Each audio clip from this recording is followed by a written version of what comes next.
Bien, en el vídeo que vamos a dar a continuación vamos a estudiar unos compuestos ternarios denominados oxoácidos que suelen generar bastantes problemas o confusiones entre los estudiantes. Pero después del vídeo espero que se os resuelvan estas dudas. Bien, los oxoácidos son un tipo de ácidos en los cuales tenemos hidrógenos, una cantidad A de átomos de hidrógenos, un elemento central X, que puede ser un elemento metálico o no metálico, que puede existir más de un átomo, por eso le vamos a poner una cantidad B, y luego también tenemos otro tipo de átomo, que es el átomo de oxígeno, en el cual pueden existir también varios átomos, con lo cual le ponemos el número C.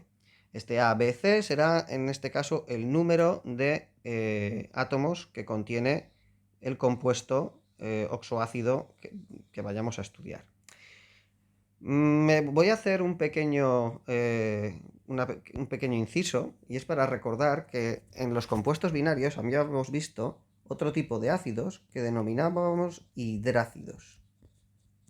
Si os recordáis, eran compuestos que tenían también hidrógeno en el lado izquierdo, pero el elemento que en este caso estaba central solamente estaba a la derecha, ya que no existían oxígenos en este compuesto. Bien, recordemos que el hidrógeno tenía carga +1 y que en este caso, al estar a la derecha, el elemento X aportaba las cargas negativas. Vale, pues en el caso de los oxoácidos es prácticamente similar. Las cargas positivas las van a aportar los hidrógenos que están en este lado y las cargas negativas las van a aportar la unión del elemento X con el elemento oxígeno. En este caso, formando una molécula denominada anión, y aquí tendremos un átomo de hidrógeno o varios átomos de hidrógeno, dependiendo de la cantidad de átomos que tengamos, que será la parte denominada catión. Este anión, como luego veremos con algún ejemplo, va a poder formar posteriormente las sales. Bueno, veamos un ejemplo ahora.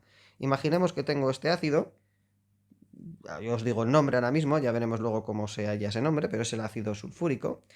Podemos dividirlo, una vez que entra en el agua, en su parte catiónica, es decir, los hidrógenos por un lado, y su parte aniónica por el otro lado. Con lo cual, habría que tener en cuenta lo siguiente: estos van a tener cargas negativas.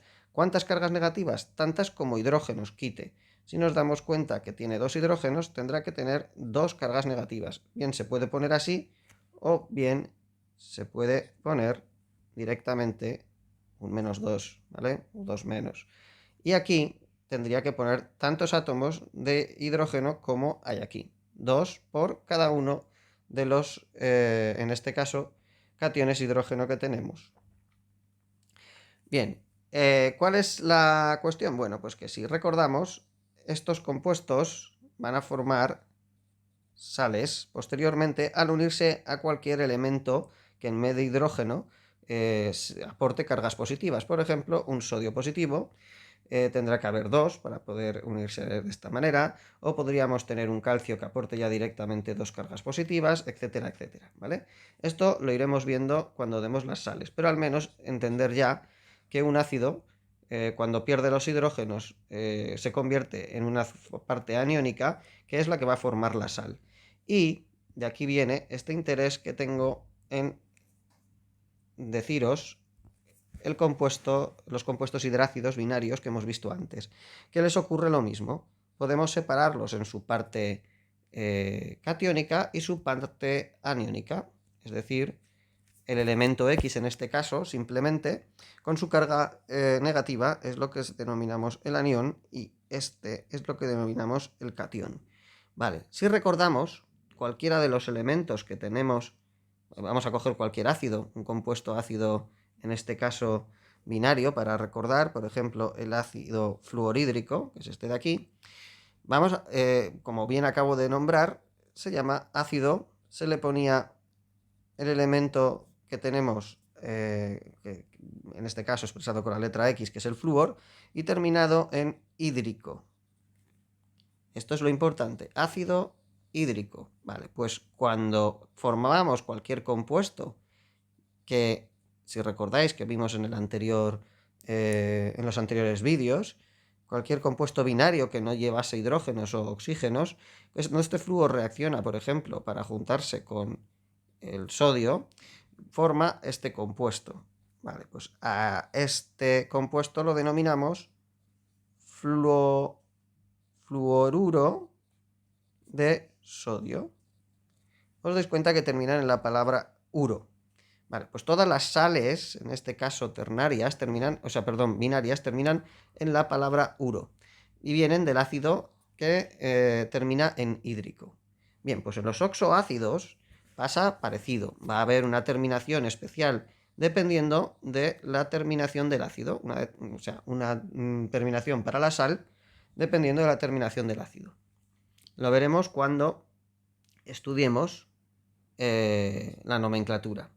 Ahora, antes de todo ello, quiero hacer otro pequeño inciso, antes de empezar a decir cómo se deben de nombrar los compuestos, y es a poder hallar, que es muy importante, la carga o el estado de oxidación del elemento central que tenemos en los oxoácidos. Bien, para ello hay dos métodos a poder utilizar. Uno es utilizando una fórmula directamente, que la veremos como segundo método. Pero el primero que quiero que entendáis, y para mí el más recomendable, es asignarle las cargas a los elementos que ya conocemos, es decir, el hidrógeno y el oxígeno, ya que siempre van a tener la misma carga cuando formen un compuesto oxoácido. Vamos a poner un ejemplo para poder basarnos en él. Ya hemos visto antes el ácido sulfúrico, con lo cual basémonos en él para calcular la carga o el estado de oxidación que tiene, en este caso, el elemento central, que es el azufre. Para ello lo que tenemos que hacer es asignarle una carga de -2 a cada uno de los oxígenos que hay aquí. Como tenemos 4 por -2 nos da un total de carga de -8. Y, por otro lado, a los hidrógenos tendremos que asignarle una carga de +1. Como tenemos 2, tendremos un total de +2 en este caso. El compuesto, en un principio, no tenía, como vemos que está pintado en negro, no tiene ninguna carga, con lo cual es neutro. Lo que quiere decir que tiene que compensar las cargas positivas con las cargas negativas que tiene. Si nos damos cuenta, aquí hay una descompensación, porque en este momento tenemos 2 positivas y 8 negativas, lo que hace un total de 6 negativas de más. Pues bien, se tiene que compensar con el elemento central. En este caso, al haber solo un átomo de azufre, será él el que aporte las 6 cargas de compensación. Y así tendremos que el estado de oxidación del azufre, en este caso, es de +6. Esto será muy importante para la hora de formulación, ¿vale? Lo veremos posteriormente. Vamos a poner otro ejemplo. Por ejemplo, H2CR2O7. En este caso, este compuesto lo denominamos ácido dicrómico, pero olvidaros por ahora de ese nombre. Simplemente vamos a calcular el estado de oxidación o la carga que tendría cada uno de los dos cromos. Daros cuenta que en este caso hay dos cromos en la posición central.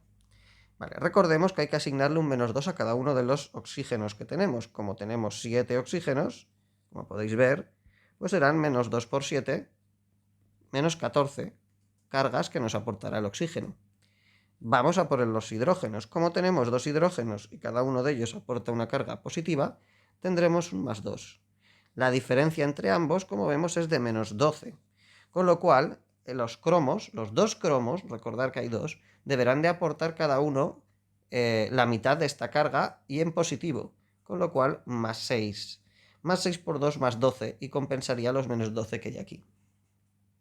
Con lo cual, el estado de oxidación de cada uno de los cromos es de +6. Bien, la otra forma de poder calcular, en este caso, el estado de oxidación central es utilizando la siguiente fórmula, que dice que el estado de oxidación del elemento X, el estado de oxidación del elemento X será igual a 2 veces el número de oxígenos que nosotros tenemos, es decir, de la letra C, menos una vez cada uno de los hidrógenos que tenemos aquí, es decir, A, partido del número de elementos X que tenemos, que es B. Bien, esta es la fórmula genérica, partiendo de la fórmula también que vemos arriba representada. Vamos a calcularlo utilizando los dos ejemplos que tenemos en nuestro, digamos, en negrita, en nuestra parte izquierda, el ácido sulfúrico y el ácido dicrómico que hemos tomado como ejemplo. Bien, vamos a aplicar el estado de oxidación para el ácido sulfúrico, en este caso para este, se calcularía como 2 veces el número de oxígenos, 2 por 4, menos el número de hidrógenos, que son 2, partido del número de azufres, que es 1. Con lo cual, si calculamos esto, 2 por 4, 8, menos 2 dividido entre 1 nos da 6, que como vemos coincide perfectamente el 6 con el 6 que tenemos aquí. Si bajamos ahora al siguiente compuesto, al ácido dicrómico, vamos a calcular el estado de oxidación, en este caso del compuesto X.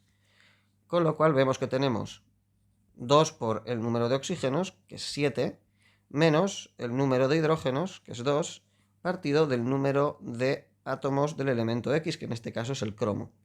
Vale, pues tenemos que al final son 14, 2 por 7, 14, menos 2 dividido entre 2, lo que hace un total de 14 menos 2, 12, dividido entre 2, 6.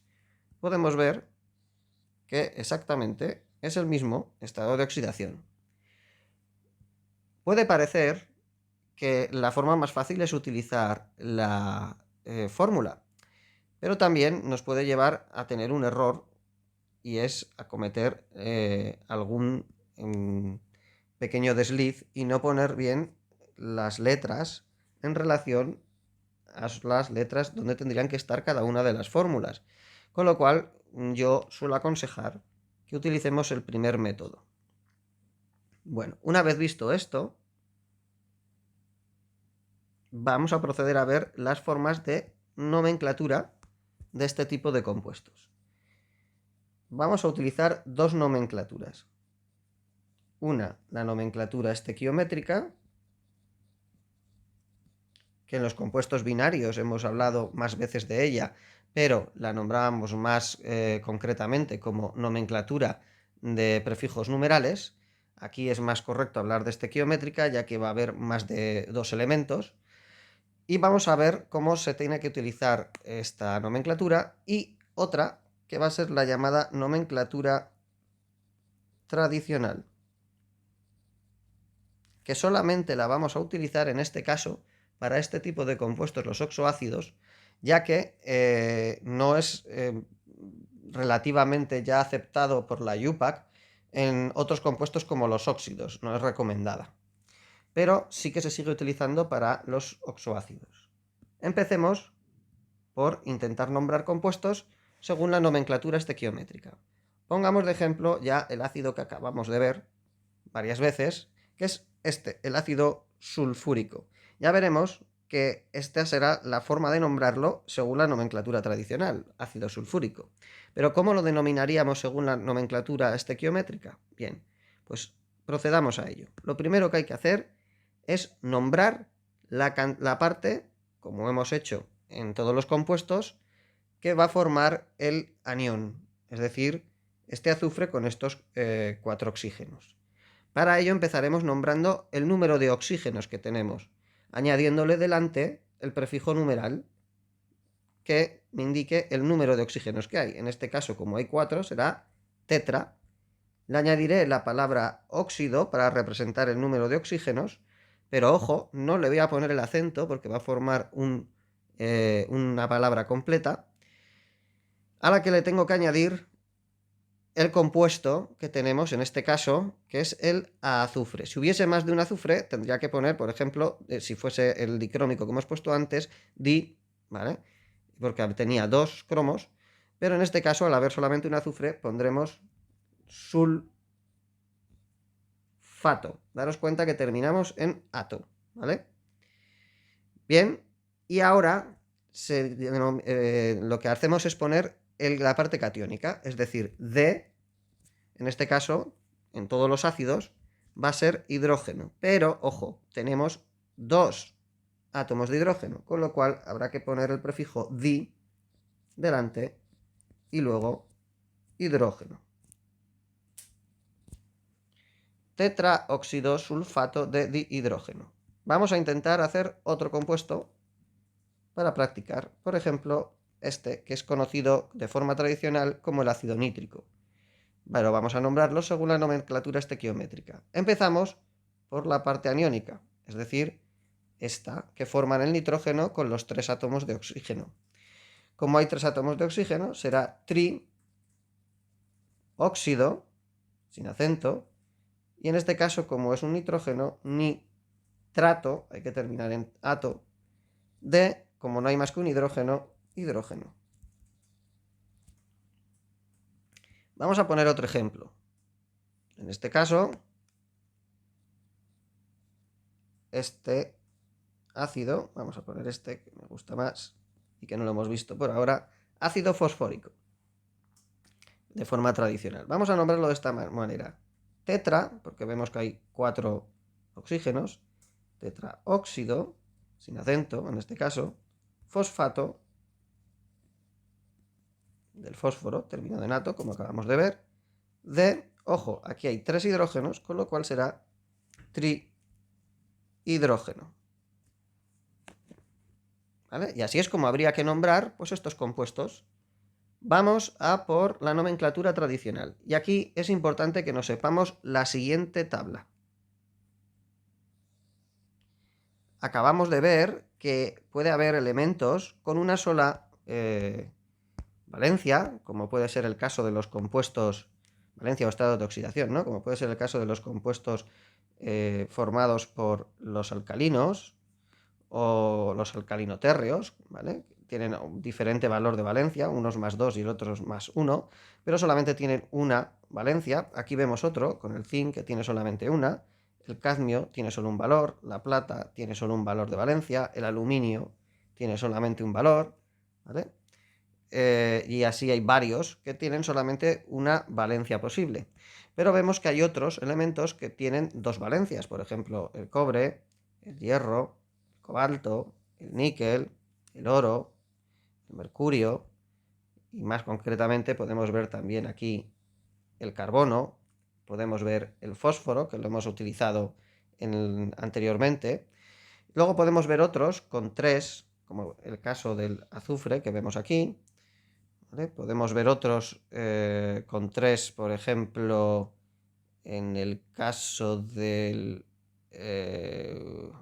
bueno, ahora mismo no tenemos aquí otro con 3, pero podría haber otros con 3. El nitrógeno tiene más de las que aparecen aquí. Vamos a dejarlo por ahora en estos elementos. Y luego vemos que hay otros con 4, como podemos ver aquí, que son preferentemente los halógenos, menos el flúor, que solamente puede tener, por ser el elemento más electronegativo, carga -1, pero vemos que el cloro, el bromo, el yodo y el astato, por ejemplo, tienen 4 posibles estados de oxidación positivos, +1, +3, +5 y +7. Luego vemos que hay otros como el cromo, e incluso el manganeso tiene más, ¿vale? Tiene 5. Pero bueno, vamos a lo que queremos expresar en este caso. Bien, imaginemos que tenemos compuestos, un compuesto oxoácido, y va a depender del elemento central, X. Si tiene un solo estado de oxidación, si tiene 2 estados de oxidación posibles, si tiene 3 estados de oxidación posibles o 4 estados de oxidación posibles. Si tiene un solo estado de oxidación, al ácido se le denominará terminado en ico. Por ejemplo, cojamos un ácido que solamente tenga un estado de oxidación. Vamos a ver, por poner un ejemplo, tenemos aquí el boro, ¿vale? Y podemos obtener el ácido bórico. El ácido bórico, obviamente, yo porque ya me sé la fórmula, pero tiene 3 hidrógenos, un átomo de boro y 3 oxígenos. Podemos calcular y ver que en este caso, ácido bórico, vamos a calcular con el proceso que hemos enseñado antes la carga del elemento central para ver que exactamente es +3, y decimos -2 por 3 serían -6, lo que tendríamos aquí, y en este caso más 1 por 3 serían más 3. Como nos damos cuenta, menos 6 más 3 necesita que el boro tenga más 3, que es el único estado de oxidación que hay. Entonces lo que hacemos es añadirle la palabra, como nos hemos dado cuenta, ácido, el elemento que aparece con la, digamos, sustituyendo a la X en la fórmula que tenemos arriba, es decir, en la posición central, terminado en ico. ¿Vale? Ico porque no tiene más que una sola valencia. Bien, pero ¿qué ocurre si empezamos a tener más de una valencia? Por ejemplo, dos posibles valencias distintas. Vale. Pues que a la valencia más grande, superior, la denominamos ico, y a la valencia más pequeña, la inferior, la denominamos oso. Por ejemplo, cojamos un elemento que tenga 2, como el carbono, y formemos, sabemos que para el carbono podemos tener dos tipos distintos de estados de oxidación. El estado de oxidación del carbono, en este caso, puede ser o más 2 o más 4. Obviamente más 4 será el mayor, terminará en ico, y más 2 será el menor, terminará en oso. Vamos a ver los dos posibles ácidos que se forman de esta manera. Bueno, pues yo tengo que saber que los ácidos formados con el carbono tienen dos hidrógenos, con lo cual ya puedo calcular en estos casos los dos elementos, bueno, las cantidades de oxígeno que van a tener, sabiendo por ejemplo la posición central. Si yo sé que los hidrógenos son 2 y que el ácido con mayor número de estado de oxidación en el carbono es 4, pues aquí ya me doy cuenta que van a ser 6 en total, positivas, ¿no? 4 debidas al carbono, 2 debidas a cada uno de los hidrógenos, 6, con lo cual, como cada uno de los oxígenos tiene menos 2, tendrá que haber 3 oxígenos para que haya menos 6. Con lo cual este es el ácido H3CO, perdón, H2CO3, ¿vale? Es el que denominamos como ácido carbónico, ¿vale? Ico, porque es el de estado de oxidación más 4. ¿Cómo nos va a pasar con el ácido carbonoso? Bueno, pues volvamos a intentar calcular el número de oxígenos en este caso. Vemos que tiene más 2, ¿vale? Con lo cual, si el carbono tiene que tener más 2, y en este caso los hidrógenos también aportan cada uno de ellos más 1, y hay 2, serían más 2 y más 2, con lo cual más 4. Y como cada uno de los oxígenos debiera de aportar menos 2, tenemos que tener 2. 2 por menos 2, menos 4. Más 4, 0. Con lo cual ya vemos que el ácido que está formado como H2CO2, en este caso tendría carga más 2 el carbono, con lo cual corresponde al estado de oxidación más bajo y será el ácido carbonoso, terminado en oso, ¿vale? Esto es la terminación en la que tengo que poner al ácido dependiendo del estado de oxidación, si es el más grande o el más pequeño cuando tenemos solamente dos posibles estados de oxidación. Vale, borremos los ejemplos para dejar la tabla lo más vacía posible e ir entendiéndola poco a poco. ¿Qué ocurre cuando lo que tengo son elementos que tienen tres posibles estados de oxidación? Por ejemplo, en esa posición X podríamos utilizar al azufre que hemos puesto aquí, más 2, más 4 y más 6. ¿Vale? Pues cojamos ese ejemplo. El azufre hemos dicho que puede ser más 2, más 4 y más 6, ¿vale? Para el azufre. Pongamos que sabemos ya que los compuestos de azufre tienen dos hidrógenos. Con lo cual, ¿cuál será la fórmula del compuesto que tenga más 2? En este caso, es decir, el que tiene el estado de oxidación más pequeño. Pues obviamente necesitamos más 2, más 2, 4, que este sea un 2. Lo mismo va a ocurrir para este caso y este va a ser un 3 para que menos 2 por 3 sea menos 6, más 2 sea menos 4 y aquí tengamos un 4. Y este ya lo hemos visto varias veces, ¿vale? Es el que hace que el azufre tenga estado de oxidación más 6. Bien, pues estos ácidos se denominan de la siguiente manera. ácido, y aquí hay que poner sulfúrico. Estamos viendo que cuando el estado de oxidación es el más grande, termina en ico. Este ácido, segundo, se denomina ácido sulfuroso, es decir, igual que este de aquí. Pero, ¿qué ocurre cuando tiene la más pequeña de las tres posibles valencias o estados de oxidación? Bien, pues que hay que añadirle un prefijo llamado hipo, ¿vale? Y terminado en oso. En este caso sería ácido hiposulfuroso, ¿vale? Sulfuroso. Con lo cual, borremos estos ejemplos y pongamos directamente cómo ha de ponerse en el esquema para nombrar a las tres posibles valencias. En el caso de la valencia más grande, la seguiremos llamando ico. En el caso de la valencia central, la denominaremos oso. Y en el caso de la valencia más pequeña, habrá que ponerle delante hipo, el elemento X en esta zona, terminado en oso. Esta será la pequeña. Bien, pues cuando tenemos 4, y ahora pondremos un ejemplo en la siguiente página, hay que añadirle otro tipo de nomenclatura, en este caso a la más alta de ellas. Cuando tengamos un compuesto X con 4 posibles estados de oxidación, como hemos visto arriba, cualquiera de los compuestos halogenados que no sean de flúor nos vale. Vamos a coger por ejemplo el cloro, ¿vale? Vemos que el cloro puede tener más 7, que sería el más alto, más 5, más 3 y más 1. Bien, pues al más alto de todos habría que ponerle el prefijo per y terminado en ico, poniendo en medio el nombre del elemento, en este caso cloro, pues sería perclórico. El elemento con la segunda valencia más alta terminará en ico. El elemento con la tercera valencia más alta, o la segunda más baja será terminado en oso, y el de la más baja de todas, hipooso. Así intentemos ver los compuestos de halógeno como ejemplo.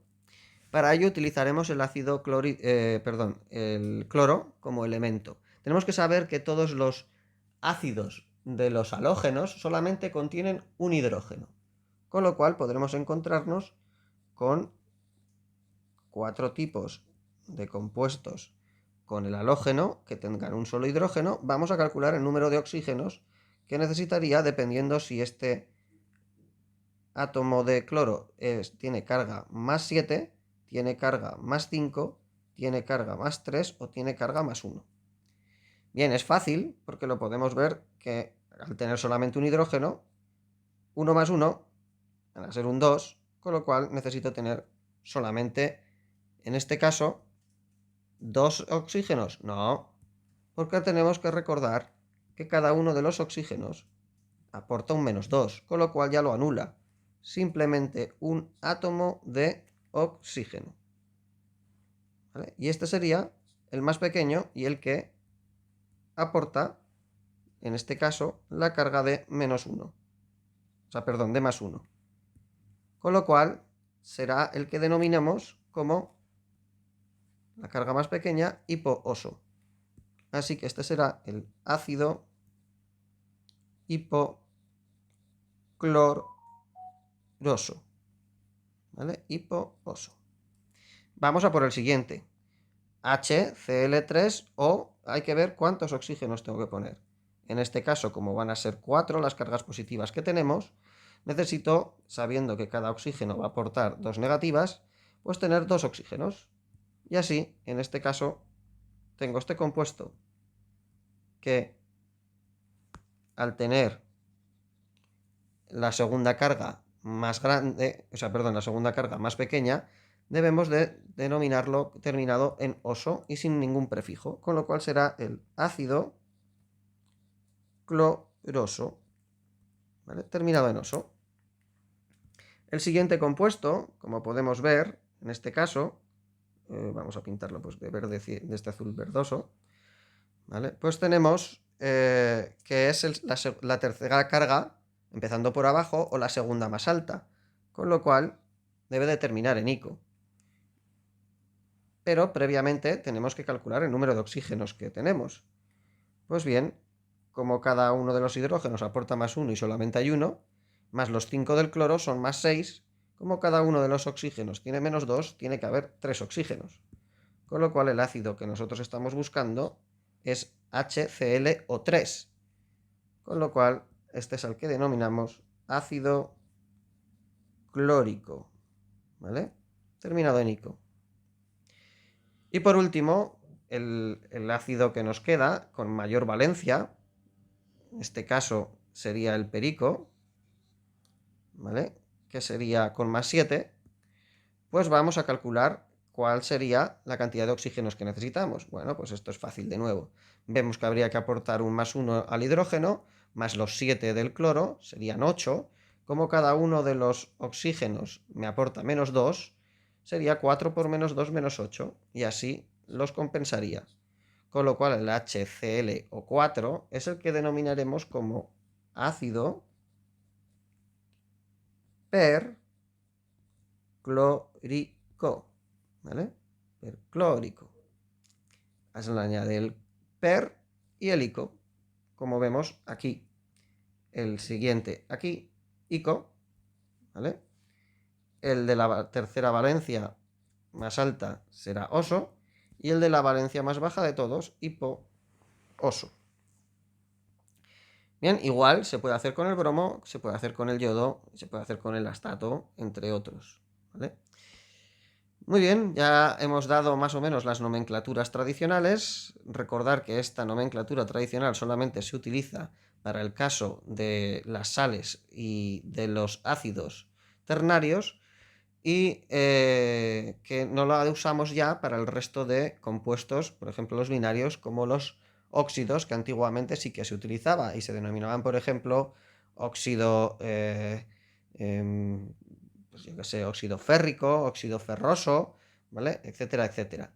Que en verdad nos hubiese venido muy bien para comprender perfectamente de dónde vienen estos ácidos, porque al fin y al cabo no son más que un óxido, como podemos ver, unido a un elemento que luego se les suma hidrógenos y más oxígenos, es decir, sumándoles unas ciertas cantidades de agua a esos óxidos. Pero como ya no se da este tipo de nomenclatura, tampoco entraremos a valorar de dónde proceden.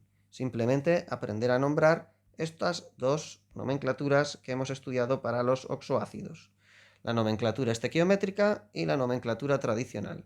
En el siguiente vídeo os daremos los últimos compuestos que vamos a ver, que son los compuestos ternarios denominados sales ternarias o superiores, incluso cuaternarias, que veremos, como os he dicho, en el vídeo que haremos a continuación.